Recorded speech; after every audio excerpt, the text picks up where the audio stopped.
नमस्कार मित्रों। आज फिर से एक बार आप सभी दोस्तों के सामने एक बहुत अच्छा टॉपिक जो कि main group elements from periodic table आज लेके उपस्थित हो रहा हूँ। दोस्तों, हो सकता है आज का जो वीडियो है उसमें उसमें मैंने जो क्वेश्चन एक्सप्लेन किया है उसका नाम है इलेक्ट्रोनेगेटिविटी एंड हाइब्रिडाइजेशन, यानी कि इलेक्ट्रोनेगेटिविटी का हाइब्रिडाइजेशन के साथ क्या रिलेशन है। तो दोस्तों, ये जो आज का बहुत छोटा सा और बहुत इंटरेस्टिंग टॉपिक बीएससी के सारे स्टूडेंट्स एमएससी नेट स्लेट की एग्ज़ाम प्रिपरेशन कर रहे हैं, वो सारे स्टूडेंट्स के लिए बहुत बहुत मायने लगता है। तो दोस्तों, इनऑर्गेनिक केमिस्ट्री का आज का ये topic electronegativity and hybridization, that is an important question for you all the chemistry students। तो बहुत जल्द मैं शुरू करता हूँ कि इलेक्ट्रोनेगेटिविटी का हाइब्रिडाइजेशन के साथ क्या रिलेशन है। तो दोस्तों सुनिए, सबसे पहले मैं उदाहरण लेता हूँ मीथेन, इथाइलिन एंड एसिटिलिन। दोस्तों, मीथेन, इथाइलिन एंड एसिटिलिन तीनों में कार्बन के साथ किस प्रकार का हाइब्रिडाइजेशन प्रोड्यूस होता है और उसमें एस ऑर्बिटल का कैरेक्टर कितना कितना होता है, और उसी एस ऑर्बिटल के जो ऑर्बिटल का कैरेक्टर है, I mean percentage of the character of S orbital, उसका सीधा रिलेशन इलेक्ट्रोनेगेटिविटी के साथ क्या है।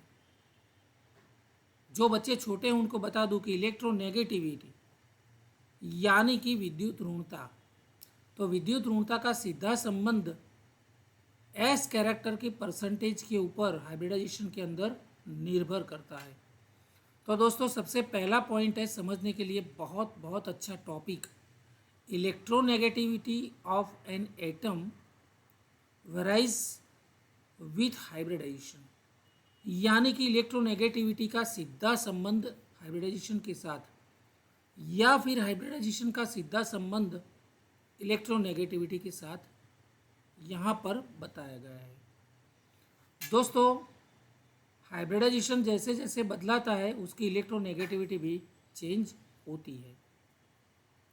Those orbitals which have more s character are more electronegative, यानी कि जब एटम्स इकट्ठे होकर हाइब्रिडाइजेशन एक्सपीरियंस करते हैं और उसी हाइब्रिडेशन के दौरान जो भी मॉलिक्यूल फॉर्म होता है, तो उस हाइब्रिडाइज ऑर्बिटल्स के अंदर एस कैरेक्टर जो है उसके परसेंटेज के आधार पे, यानी कि जो हाइब्रिडाइजेशन में एस कैरेक्टर जिसका ज़्यादा है या फिर एस कैरेक्टर का परसेंटेज कंट्रीब्यूशन बढ़ता जाता है, उसी हिसाब से इलेक्ट्रोनेगेटिविटी भी बढ़ती जाती है। तो उसमें सबसे बहुत अच्छा और इजी एग्जाम्पल sp3 हाइब्रिडाइजेशन यानी कि मीथेन मॉलिक्यूल जो है, क्योंकि आज मैंने comparison methane, ethylene and acetylene ये तीनों मॉलिक्यूल की करी है। तो सबसे पहले मीथेन जो है उसमें sp3 हाइब्रिडाइज ऑर्बिटल, दूसरी, तीसरी और चार, ये चार हाइब्रिडाइज ऑर्बिटल्स 109.28 डिग्री का जो बॉन्ड एंगल है उसके ऊपर ओरिएंटेड होती है। तो उसमें sp3 हाइब्रिडाइजेशन पाया जाता है और उसके अंदर एस कैरेक्टर जो है उसका कंट्रीब्यूशन 25% रहता है। हर एक sp3 हाइब्रिडाइजेशन के द्वारा फॉर्म की गई हुई हाइब्रिडाइज ऑर्बिटल जो है उसमें हर एक में एस कैरेक्टर जो है वो 25% होता है in case of sp3। Then तो जाहिर सी बात है दोस्तों, मीथेन में चारों sp3 है और चार बॉन्ड एंगल भी एक समान, तो जाहिर सी बात है कि वो अनरिएक्टिव होगा, यानी कि रिएक्शन करने की उसकी टेंडेंसी नहीं होगी। दूसरा उदाहरण देना चाहूँगा इथाइलिन। इथाइलिन विथ sp2, जैसा कि हम जानते हैं इथाइलिन के अंदर sp2 हाइब्रिडाइजेशन होता है और उसके अंदर s ऑर्बिटल का कॉन्ट्रीब्यूशन 33% होता है। तो स्वाभाविक रूप से हमें समझ में आता है कि it is more reactive than methane. तो मीथेन से वो ज़्यादा रिएक्टिव पाया जाता है। और ये क्यों? Showing increased electronegativity of carbon. तो मीथेन में चारों sp3 थी और s ऑर्बिटल का कंट्रीब्यूशन सिर्फ 25% था, लेकिन अनरिएक्टिव था। तो उससे ज़्यादा यहाँ पर 33% s कैरेक्टर इथाइलिन के अंदर यानी कि sp2 हाइब्रिडाइजेशन के अंदर पाया जाता है। तो उस हिसाब से अगर देखें हम तो इलेक्ट्रोनेगेटिविटी यहाँ पर इंक्रीज होती है, बढ़ती है। तो थोड़ा ये रिएक्टिव है। दोस्तों यहाँ पर देखिए एसिटिलीन का ये मॉलिक्यूल जहाँ पर ये carbon first sp2, second sp2 and third sp2, ठीक है। तो ये दोनों हाइड्रोजन के साथ सिग्मा बॉन्ड फॉर्म करते हैं। 120 डिग्री का ये मॉलिक्यूल HCH बॉन्ड एंगल।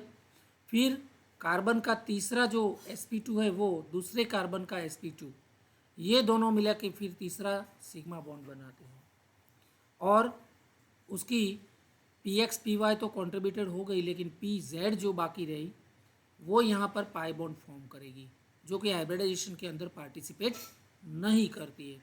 तो स्वाभाविक रूप से एक सिग्मा एंड एक पाई यानी कि कार्बन कार्बन डबल बॉन्ड यहाँ पर फॉर्म होगा। तो स्वाभाविक रूप से पाई बॉन्ड की हाजिरी, presence of pi bond and S character का परसेंटेज कंट्रीब्यूशन थोड़ा बढ़ा है 33%, तो स्वाभाविक रूप से उसकी इलेक्ट्रोनेगेटिविटी भी बढ़ेगी। अब तीसरा एग्जाम्पल है एसिटिलीन। इथाइलिन के अंदर हमने देखा sp2 और अब एसिटिलीन में देखेंगे हम। तो एसिटिलीन के अंदर कार्बन जो है वो sp हाइब्रिडाइज होता है और जब sp हाइब्रिडाइजेशन एसिटिलीन होता है तो उसमें s कैरेक्टर यानी कि contribution of s orbital in hybridised orbital 50%, यानी कि मीथेन और इथाइलिन से यहाँ पर बढ़कर s का कैरेक्टर हो गया 50%। तो जाहिर सी बात है कि उसकी इलेक्ट्रोनेगेटिविटी भी बढ़ गई, ज़्यादा हो गई।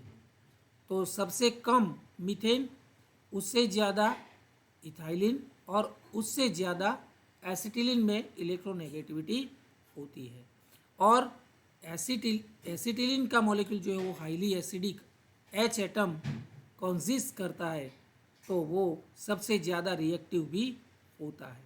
यहाँ पर देखिए दोस्तों एसिटिलीन की कार्बन की sp, first sp it will bonded with this hydrogen, second sp it will bonded with this carbon sp, तो यहाँ पर एक सिग्मा, और py और pz जो कि हाइब्रिडाइजेशन में पार्टिसिपेट नहीं करेगी वो दोनों पाई बॉन्ड फॉर्म करेगी।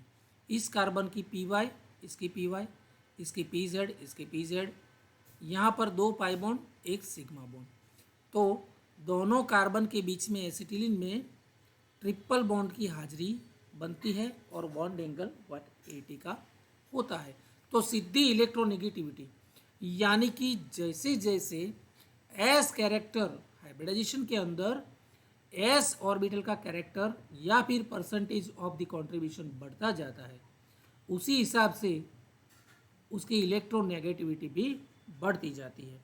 दोस्तों, अगर आप कोई कॉम्पिटिटिव एग्ज़ाम में पार्टिसिपेट करने जा रहे हैं या फिर बीएससी एमएससी में पढ़ाई कर रहे हैं, तो इस तरह के जो टॉपिक होते हैं, इस तरह के जो केमिस्ट्री के कुछ पॉइंट्स होते हैं, वो समझने के लिए बहुत बहुत मतलब उसकी नीडफुल होता है।